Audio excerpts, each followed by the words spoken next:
continuing on with chapter 14 here, um, one of the things that we're getting into, since we're talking about relationships and adulthood, is the fact that this is the point when adults are starting to get monogamous. And whether you're going to call it marriage or other types of bonding doesn't particularly matter for this particular point. Knapp would tend to disagree, but I'm going to talk about marital satisfaction. Now, they mentioned marital satisfaction in the book, and table 14.2 is a good table on relational satisfaction. But one of the things that I want to stress is that table 14.2 is entirely statistical. And as I may have mentioned, statistics do not apply to an individual. So, table 14.2 is a list of different things that are associated with different types of marital dissatisfaction. And one of the things, for example, is if you're married under the age of 22, that is a predictor of a certain type of marital satisfaction. However, that does not mean that you cannot have a happy marriage if you're married under the age of 22. It just means that there are more people who are married under the age of 22 that happen to have this particular type of problem than perhaps those that get married over the age of 30. Another interesting point of marital satisfaction is the fact that it is defined differently by different groups of individuals. So this is not only very cultural, but even within our own culture, it splits apart in some kind of neat ways. One of the things that they found was, and I'm sure this is changing now that homosexuality is more accepted and homosexuals can get married, at least in a decent number of states at this point. But they found when they were doing the research in the 90s, when there were no places, being a homosexual was still illegal in a lot of states, they found that homosexuals based their marital success, or in this case relationship success, on entirely different things than heterosexuals did. If you were to ask a heterosexual, how successful this couple was, or how successful this other couple was, they would answer the question by telling you how long that couple had been together. And this was, in fact, just how they would base the success of it based on how long they've been together. Homosexual couples didn't do that, because not only would they base it on how long they've been together, but they would often base it, adults would base it on how long they've been married. So they're like, well, they've been married 20 years, they're doing pretty well. That's how successful they are. Homosexuals have never had this particular inclination because they don't have that historical advantage of being able to get married. So they actually, when you actually ask a homosexual couple how successful they are, they will base it more on marital satisfaction, how happy the people are. And our own perspective biases ourselves so much that we will then put our bias on other individuals. So if you ask a homosexual how successful a heterosexual couple is, the homosexual will have a tendency to answer in his basically own language. He will talk about how happy the couple is, even though they're heterosexual and they measure it by how long they've been together. He will look at it as how happy they are. And likewise, the heterosexual will look at the homosexual couple and say, oh, they've been together 10 years, they must be doing really well. So it's just kind of an interesting way to look at marital satisfaction. There's a lot of different rubrics we can use and metrics we can use to base this off of.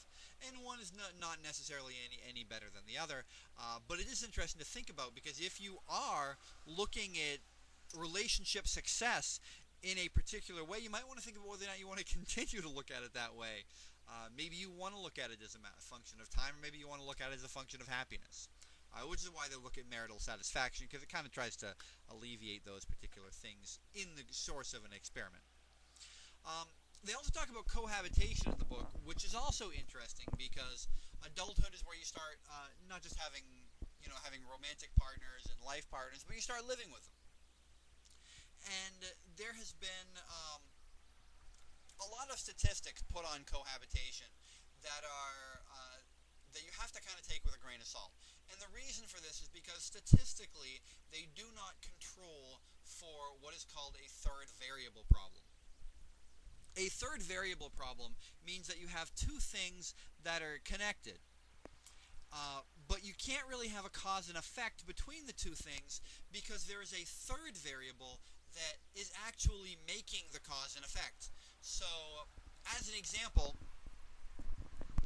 I could say, if you eat ice cream, you'll get bitten by a shark. Um, and so clearly ice cream is a bad idea because it leads to shark attacks. And they'll say, well, what are you basing this off of? And I'm like, well, if you look at the months of the year when there's a lot of shark attacks, that's the same months of year that there's a lot of people eating ice cream. So clearly, eating ice cream leads to shark attacks. When yet there is a third variable that in this case is very obvious, the fact that these things both happen in the summertime when it's hot. You jump in the water, you get attacked by a shark, you eat ice cream because it's hot. So there's this third variable problem, and this is something that kind of plagues cohabitation. By the way, this is where some of you will be familiar with the phrase correlation does not imply causation.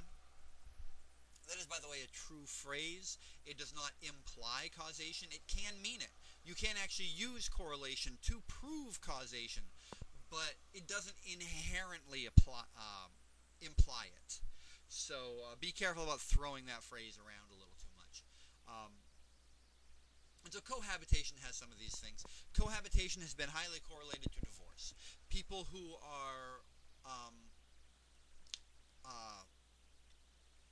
who live together before they get married have a much higher chance of getting divorced than people who do not live together before they're married. So again, without looking at the third variable problem, which is the same sort of thing you're going to have to think about when you're doing your own research, you would think, oh, well, in that case, maybe it's a bad idea to live together before you get married. You know, maybe you should just get married and then live together. But again, you're ignoring the very obvious third variable problem. There is a reason why some people don't live together before they get married. And startlingly, it's usually the same reason. And it's because they're fundamentalist Christians in this country. They have religious motivations for not living together. And these are the same religious motivations that keep them from getting divorced. They just flat out don't believe in divorce. They can have a horrible marriage, and yet they won't get divorced for the same reason they didn't live together to begin with. So the cohabitation statistics unfortunately kind of reflect a religious difference and not necessarily a satisfaction difference. They've oddly found the same thing about gender stereotypes. They tried to find out who has the happiest marriage, what sort of person has the happiest marriages in this country, who report the greatest amount of marital satisfaction. And, they looked at liberals and Republicans and progressives and conservatives and blah, blah, blah. And the people they found that had the highest level of marital satisfaction were, for lack of a better word, small-minded bigots.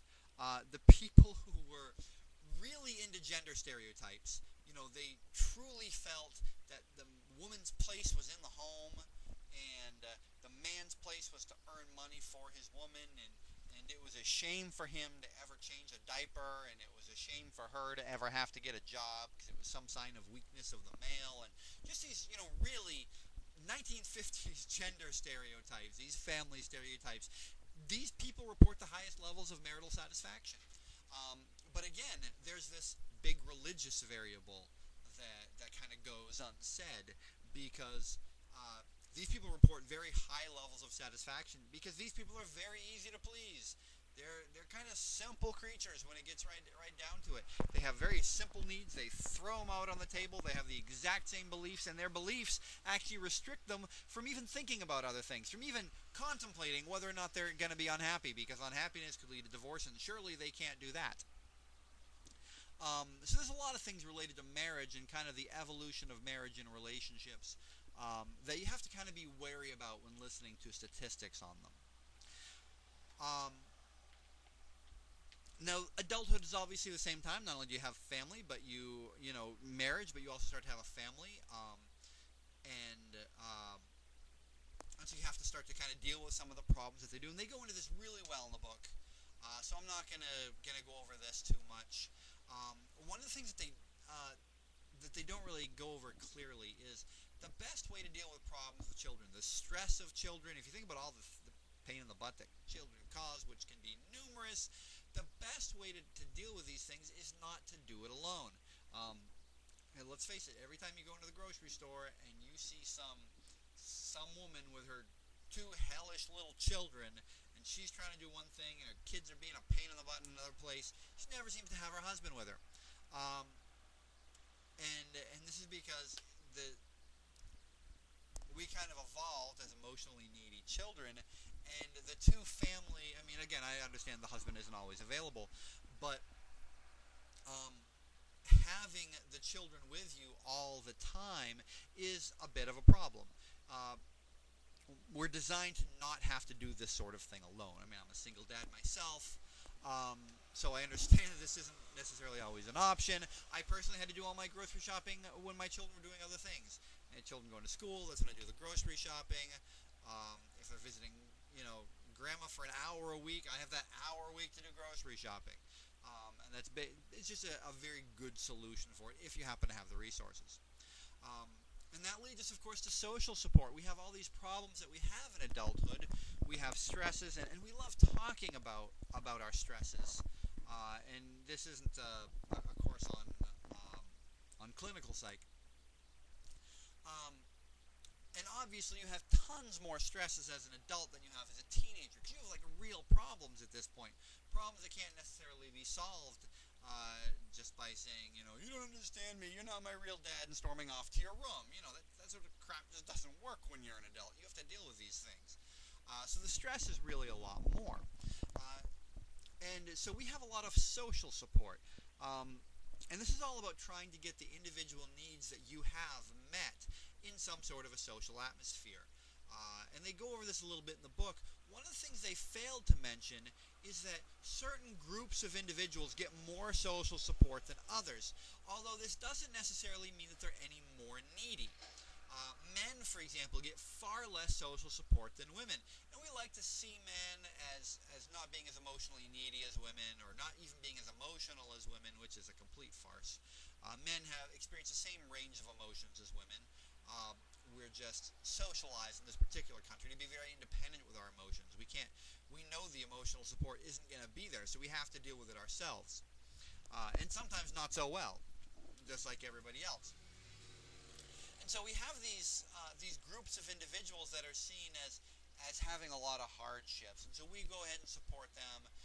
You have minorities, you have women, you have an ethnic woman. Boy, she's going to get a lot of social support right there.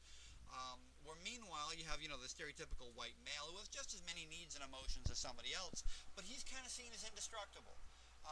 He's kind of seen as not having the needs, not really having real problems. They look at somebody else and say, well, this professional black woman, she has so many more problems, and it's crap. She doesn't actually have more problems. She might have different problems, but she's not going to have more, and often she's going to have more resources in order to deal with these problems. And these are the different resources they go over in the book. Now, since we're on the subject of all the relationships that people have, we have, and I talked about, NAP stages of coming together last time. We have things that can tear relationships apart. And to just say a lack of social support is vague, and I've tried to stay away from vague wording this entire semester, and I'll continue now. There is something called destructive communication. And as you write down the words destructive communication, you can go ahead and write in parentheses dysfunctional relationship beliefs. These are beliefs that you can have that are inherently dysfunctional. They're inherently wrong. They're just, as I say with a million other things, they're just a bunch of crap that we like to talk about, we like to say, but they don't actually have any basis in truth. And this leads to very destructive communication between two people, and can lead to the destruction of their relationship to begin with. This is why they're called dysfunctional relationship beliefs. And so you'll hear these things, and you'll either recognize them in yourself, recognize them in a partner, or you'll know somebody that's had one of these. So I'll mention a few different things that people have a tendency to believe that are very destructive to the relationship and the communication of the relationship. The first belief is that all disagreement is destructive. that you can't argue. Some people will say, never go to bed angry, never go to bed with an argument in the air. That somehow disagreement is this magical thing that will tear you apart. And this is wrong. People are going to disagree. Unless you have two people just completely filled with apathy, they're going to come to disagreements, and this is fine. You can disagree just fine. Perhaps the more destructive thing would be not disagreement itself, but refusing to yield. I mean, stubbornness, by all means, that can be destructive. But just the inherent thing of disagreeing, people are going to disagree. The second dysfunctional relationship belief is that mind reading is mandatory. Now, this is something that's a little bit more stereotypical for females than men, although females are not any more prone to this. They're just more known for it. So this is one of those things where you have to kind of read your partner's mind in order to do them well. Like, your partner's mad, and you say, look, you've been mad at me for days. Why are you mad at me? He's like, well, you never tell me I love you anymore. It's like, well, I do love you. Well, yeah, but if I have to tell you to say I love you, then it doesn't count. Well, you know what? No. Okay? Just flat out no. Your partner is not obligated to read your mind. He's not going to know, or she is not going to know what your needs are unless you actually tell them what the needs are. They don't have a problem meeting your needs. They're your partner. They're your husband. They're your wife. They are there to fulfill your needs. You can't play the role of some victim and say that you have to read the mind of the other individual to know what the needs are. And men are no less guilty of this than women. One of the things that we have a tendency to do, we don't do it as vocally, but we might even do it more than women, because men are shown to kind of try to hide our needs. But that doesn't make us any less needy. One of the things that men do is men have this desire for affection. But we display affection in completely different ways than females. We have the same desire, just a different display. So for a female, for example, holding hands is a display of affection. You can walk down the street and hold hands, and that's very affectionate. But for a man, that's typically not a display of affection. It's a display of possession.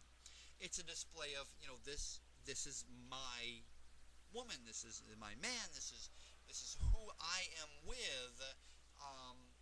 And so it's almost kind of an ownership thing, not in a bad way. You can villainize anything if it makes you happy, but that's just how men generally look at it. Men typically have affection displayed through sex. It's very affectionate for us, and yet less affection for females. So we expect all this, even certain sexual acts, fellatio, for example, known to be very affectionate for a man, because there's a lot of desire. Went over a male's need for desire last time. But for a female, it feels a little bit more subservient. But the male usually doesn't get that vibe at all. So we do the same thing. We kind of expect our partners to naturally know when we need affection and how to express it. And yet how many men out there have ever just said, I'm feeling a need for affection right now. Or, I want to feel wanted. I want to feel desired. And then tell the person how you want to feel wanted. We do the same thing. It's a dysfunctional relationship belief. The next dysfunctional relationship belief, number 3, is that the person in the relationship is incapable of change. Now, we love to believe this, and I've went over this a lot so far. We love to believe that we have this inner hard core of what we are, and it'll never change. And it's crap. It's a totally wrong belief. Your partner is going to change, and it is your job to shape that change, and you're going to change. It is your partner's job to shape what direction you change in. You see this all the time with people who have this, they are incapable of change belief. And honestly, what happens to them in a lot of cases is that later on they'll get divorced and they'll say, well, what happens? Well, we drifted apart. It's well, then you changed, didn't you? You both changed. You just changed in different directions, and neither one of you attempted to change in the same direction as your partner. You both failed at the basics of holding a relationship together. Because of this destructive communication, this dysfunctional relationship belief that your partner was incapable of change. Now, the fourth dysfunctional relationship belief is that, and this obviously would probably be more specific for a marriage than a friendship, but that problems in your sex life mean your love is dwindling. Um, it's crap just like the rest of them. It's not necessarily the case. It could be the case, but by no means is it an indication. There's a lot of reasons for sexual problems. Stress, having things on your mind, maybe things are necessarily just getting a little stagnant. That doesn't necessarily mean love is dwindling. Maybe you're just showing your affection in a different way. By no means love is dwindling. The last dysfunctional relationship belief we'll go over is that men and women are completely different. And again, I try to go over this ad nauseum as much as I can. We're not completely different. We do things differently by all means, but we have a lot of the same needs. We have a lot more similarities than we do differences. So you can't just put somebody in this category of, well, they're different from me, therefore I can't try. It'll break apart a relationship. One of the ways we've noticed is a fascinating book called Games People Play by Dr. Eric Berne. And it was written in the 60s and 70s, but they go over some of this destructive communication in some of the games that husbands and wives kind of play with each other. And one of the things that they would have a tendency to do, kind of linking both these things together, was there was a trend of women being very fit when they got married, and then they'd let themselves go. And I know men do this too, but we're talking about the women in this particular case. And so they would let themselves go, and then there would be problems in the relationship, and then the men would be very blunt, and they would say, look, I'm not attracted to you anymore. You know, I'm not attracted to somebody who's severely overweight, and you weren't before, and now you are. And the woman would have this dysfunctional belief of saying like, well, you know what? You were supposed to marry me for me, not for what I look like. And like all the rest of the beliefs, it's crap. He signed up for a particular package. He knew that package would change.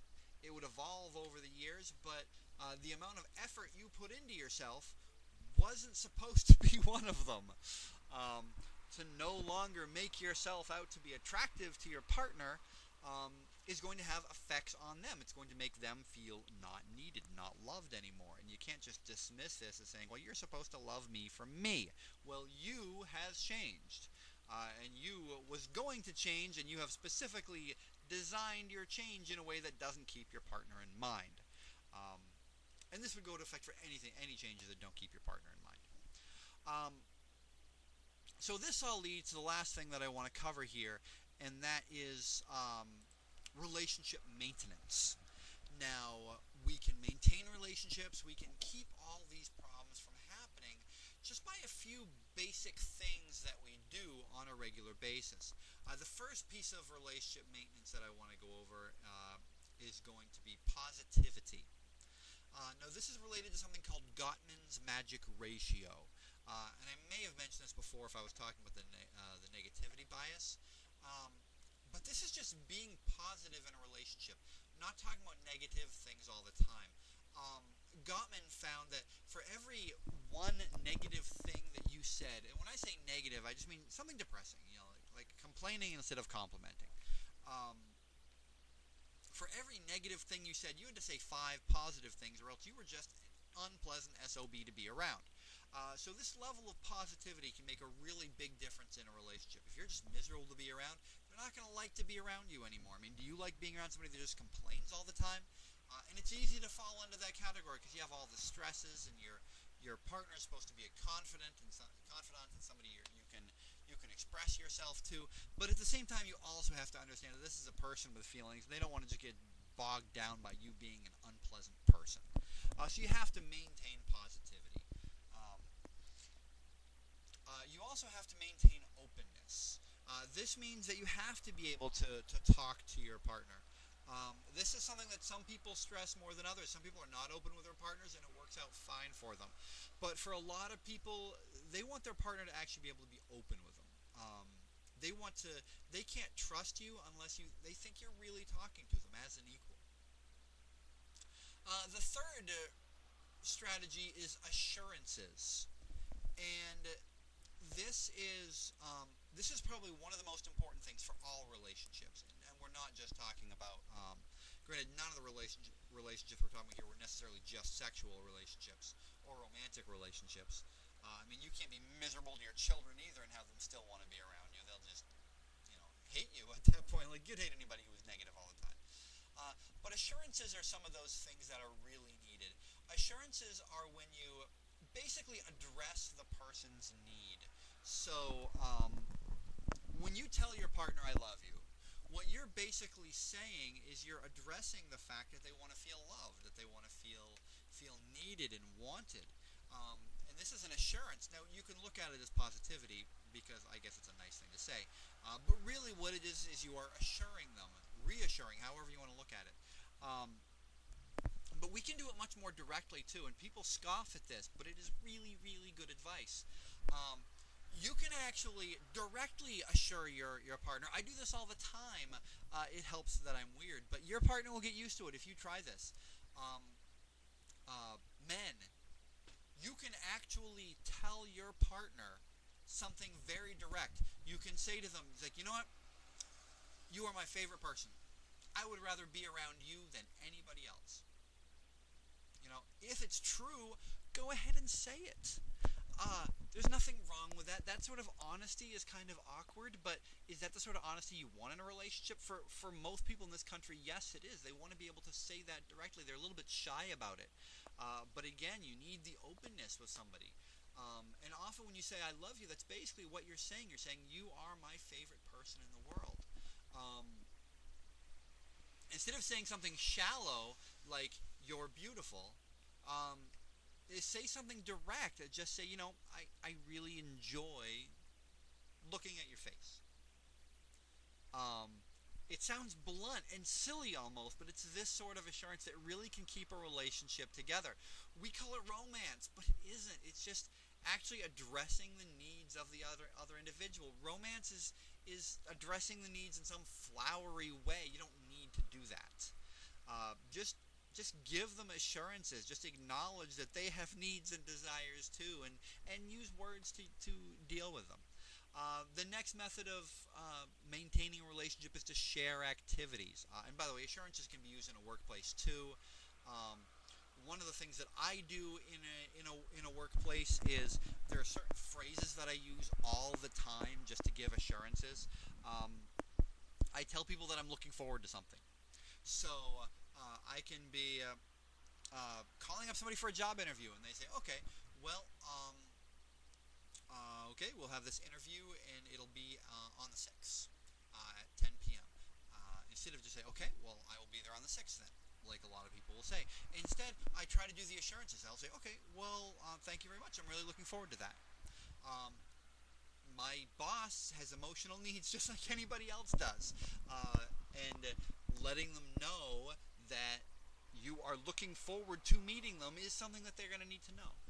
Another thing is that people are appreciated. I use the phrase, thanks a lot. I really appreciate that. I don't necessarily just say thank you. I say, thank you. I really appreciate that, because people need to feel appreciated. And I can say this just as much to somebody bringing me my food as I can, a boss who has done me a great favor. So sharing activities is the next thing you can do to maintain a relationship. A lot of people do this. People do this to different degrees. They'll think, well, the husband wants to go bowling and the wife wants to do a sewing circle or whatever. But at the same time, you still share activities. You might share a family meal together. People generally have the activities that they share, and this helps them bond and maintain a sense of closeness that they really need. Sharing tasks is another thing that they have, and this goes back to equity theory that I spoke of before. If you think about it. You are doing your work for the day. You're cleaning your room. While you're doing your housework, your partner is playing video games. Okay? You're going to get kind of irritated at them. So share tasks. Even if you're not cleaning the same room, if your partner is doing some work, maybe you should do some work. Maybe your leisure activity should be at about the same time. It will help smooth things over in the relationship. The last thing that I wanted to mention was social networks. Sharing social networks can be a huge key. If you have your friends and your partner has a totally different group of friends, that might work fine when you're 20. But once you actually reach adulthood, those adult relationships work better if you share the same networks, because you have something to help maintain the relationship. Um, so that's going to be it. If anybody has any questions, especially on the paper, which is coming up very soon, by all means, let me know.